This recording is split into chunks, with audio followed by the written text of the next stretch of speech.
robbery, and it happened the very year that Buster Edwards and the gang committed the big one. And that's a story that's still in the news. Ladies and gentlemen, Phil Collins.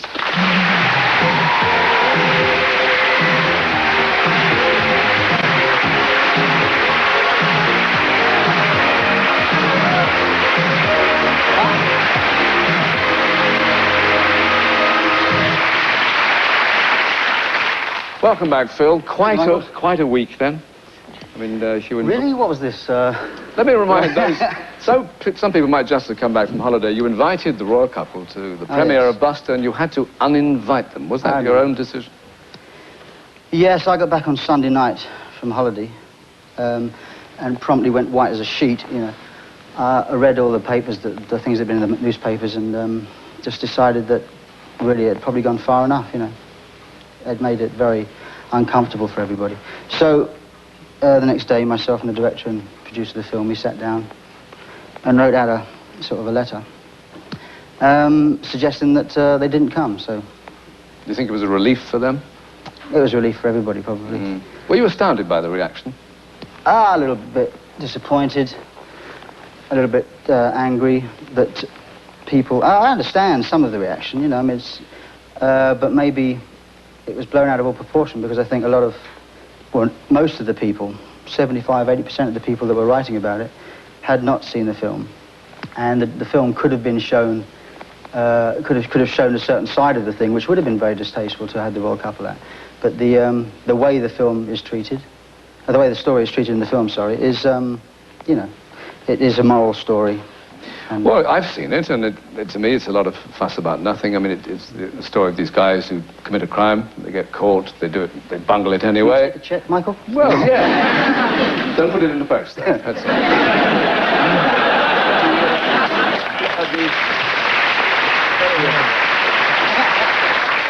I suppose the last impression was, the very end of the film did leave the impression he was a lovable rogue, and that crime, perhaps, not that it doesn't pay, but that it doesn't matter so much. Do you think that? And his own remorse, lack of remorse, Buster Edwards publicly declared that he didn't really regret all that. Well, I think he sort of says he misses the thrills, but he sells flowers every day, you know, I mean, that is a boring job. So he's bound to miss a bit of that life that he had. But, I mean, the film is not about the train robbery. It's, I've said this before, and I'll say it the last time, hopefully tonight, but I mean, it's not about the train robbery, it's about Buster and June and the relationship they had. Yeah. They have, excuse me.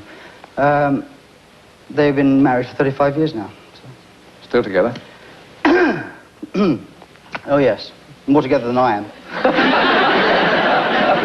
Well, one final point on the film, then, as being devil's advocate, I mean, that driver was hurt, and he never worked again. Was his family actually considered during the making of the film?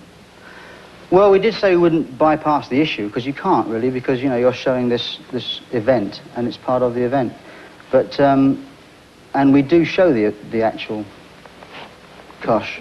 But it really, we didn't think that the robbery was going to be such a sort of played up quite so much. I mean, it really is a 2-minute section early on in the film, and the film's like 100 minutes of. And it is a romantic, it is a story of this relationship of this criminal, be it whoever. I mean, if it wasn't Buster, it would have been somebody else, that actually gave himself up, you know, in the end, for the love of his wife. And that is the crux of the story. And the train robbery just is the background to it, really. Final embarrassment, of course, it was a Royal Mail train. Exactly. His mother's money, you see, isn't it?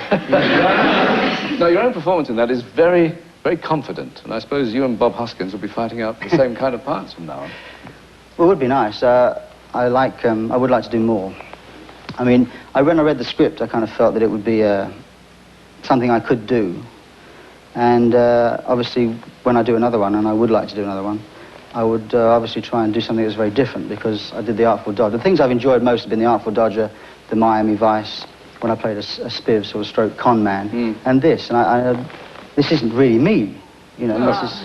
Not a criminal all the time. Of course, Hoskins, though, he's done quite well for himself, but he's never had a #1 record from a film like you have now. No, that's true. But then we've never heard him sing, so... Yeah, I'm very pleased with that. The songs, we chose the songs for the film to go, you know, with the actual period of the film. So 62, 63, 64, 65, up until when Buster was arrested. Kiri, do you actually buy chart records ever? Oh, yes, I've got his. I did. I love all that sort of thing. I love Phil Collins. How do you manage to stay so cool? I'm sweating like a pig in here. You had a very controversial question answered. It's true, isn't it? It is true. You were under high pressure, my darling. You're on the spot. That's what it is. I'm sorry. My hands are sweaty, I can tell you. I thought you had it that In a very moment, well. we'll ask Tom to show us his armpits. And then you very nearly lost your very last film role, didn't you? I did, really. I was playing the leading part, about 16 years old, in Calamity the Cow, which was... you never heard of Calamity the Cow? No, really? This was a children's film, you know, and I had the... Oh, really? I want to know where that machine is as well. You can wish and make yourself big. I'd really like to know that. Have some of mine. But the director took a dislike to me. I mean, I was 16. I wanted to play it like an adult 16-year-old, and he wanted me to play it like a young 16-year-old. So he won because he's the director, and he wrote me out of the script, and I mysteriously went on to a biking holiday halfway through the film. And, you know, the guy said, do you really have to go on this biking holiday, Gerald? And I said, yes, I'm afraid I do. And I pulled off, you know, only to come back at the very end of the film.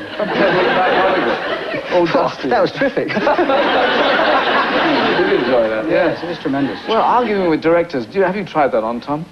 I tried to argue with the director of Big, a woman named Penny Marshall, but quite frankly, she just outwhined me on the making movie. If anybody knows Penny, it's like that. Tom, my neck hurts, so just do it the way I tell you.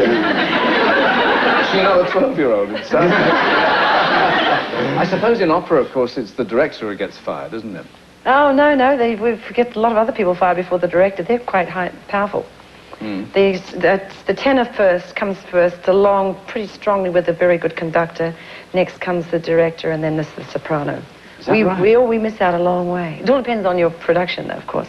Yes. You get the revivals, and you get, you know, not such a good conductor, not such a good director, and so you go, your first position now, and the tenor moves in, and you've missed out. Are you gentlemen opera goers, Phil? No, I've never been to an opera, no. Oh, that's a shame. You'll have to write one. Oh, well, no. I don't know if I'm capable of that, but... no, I've been advised to go, because there is, you know, you have to experience everything. Yeah. And I know the same as everybody else does, the fringe hits, you know. But I've never been to one. Come Tom? along. Go come and see I've us. been to a production of an opera. Amal and the Night Visitors. Were you in that? No.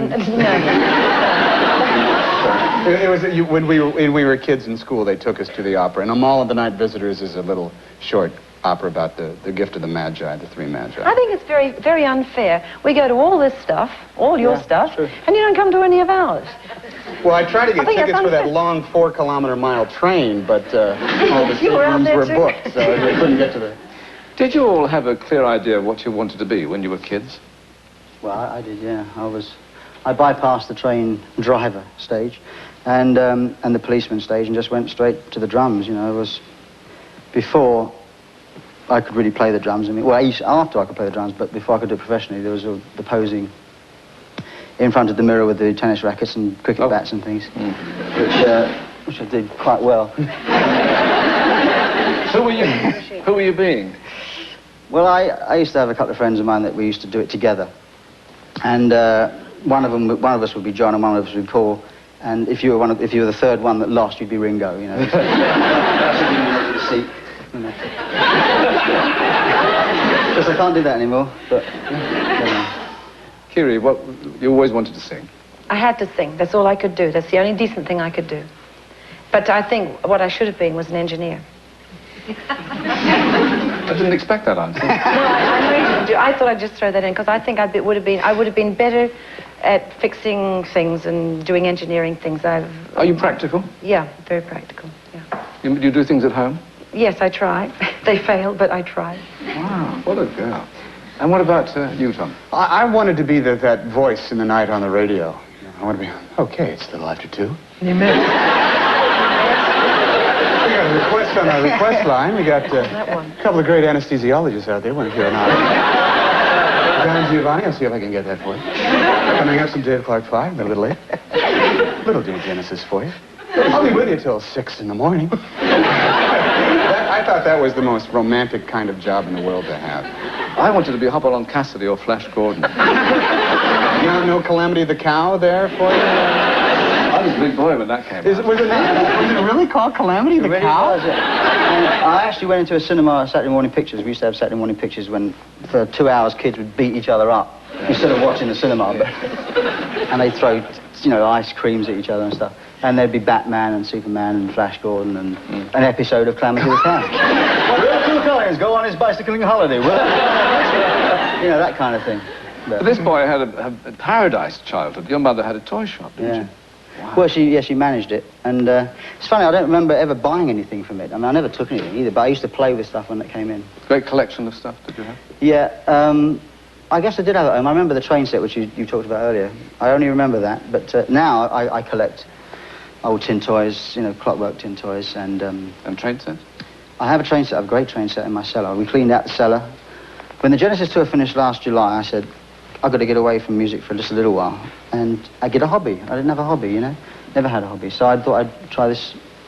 My son's train set. I thought I'd set up and make it a permanent thing. Has he ever played with it? No. He comes over every year from Canada, and he comes over, and I say, don't touch that. Don't touch that. Just let it go round, all right? Just do that. Let it go round. There's a bit of glue, stick that on. Don't touch it. He says it's my train set. I said, no, it's our train set. Just don't touch it. Tom, yours was a slightly itinerant childhood, wasn't it? Yes, my dad was in the restaurant industry, and my parents divorced when I was very young, so we moved around a lot. And it seems like every time we did, we always left a closet full of toys at the house we were just leaving. I remember remember the program Thunderbirds, Supercar, Fireball XL5, those things with the puppets that would show those terrible shows? Better get going, race. Let's go. Well, we would take a stick and 3 nails that we found in the vacant lot across the street and bang them into the back of it, and pretend that was Fireball XL5 or something like that. It was a pretty pitiful childhood. I like the way they always smiled too, didn't they? It is strange how you never remember throwing things away, though. I mean, you say you're leaving cupboards full of toys. My very first drum kit I had fitted in a suitcase, and my mother said to me a couple of months ago, whatever happened to it? And I never threw it away, and she never threw it away, but it just sort of evaporates, It sort of floats off. Things just disappear. Yeah. I know you're going to sing, they're panting to hear it, but it's interesting, I must say, that pop stars now have the status in royal affections that was once kept simply for opera singers, isn't it? Are you booked for the next royal wedding? Oh, I don't think that's far more Kiri's elegant style than mine. I mean, it'd be great. It'd be great. It wouldn't feel right, me standing up there doing it. I don't know, I'd probably be yet another embarrassment, Michael. I could write something, I suppose, but I've got a few years before William grows up, haven't we? So. You got an 800 million audience, didn't you, for that royal... Something like that, yes. All asking for a signed photograph. Well, I don't know, but it was a great day. Fabulous day. So the song from Buster, then, Groovy Kind of Love, it's been a hit before, but never #1, has it? Apparently not, no. The Mindbenders put it out in 1966, and it was a big hit then. I think it was #1 in America, but it's an old song, 25 years old, but the oldies are the best. Ah, yes. And who wrote it? Carol Bayer Sager, who's now married to Burt Bacharach, and a lady called Tony Brown. Good lads. Right, well, the microphone is ready, Phil. May I invite you to step in that direction? Should I? I'll go. Phil Collins, thank you very much indeed. And thank you, Kiri Tukanawa and Tom Hanks. And thanks for your company. See you next week.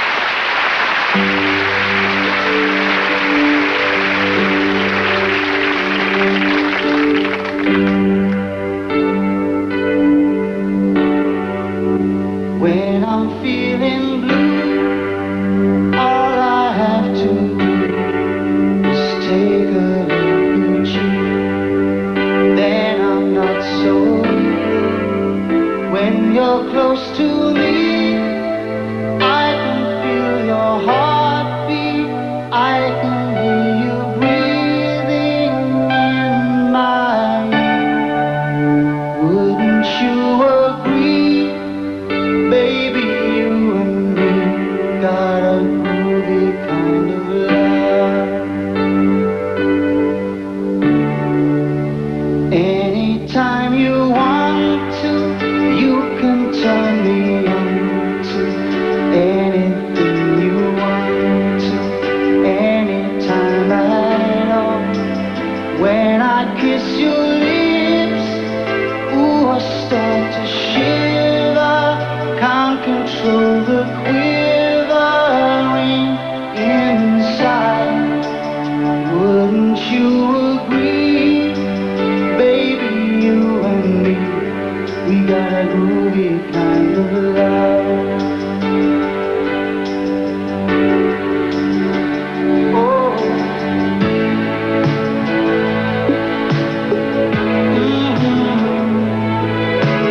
shoes.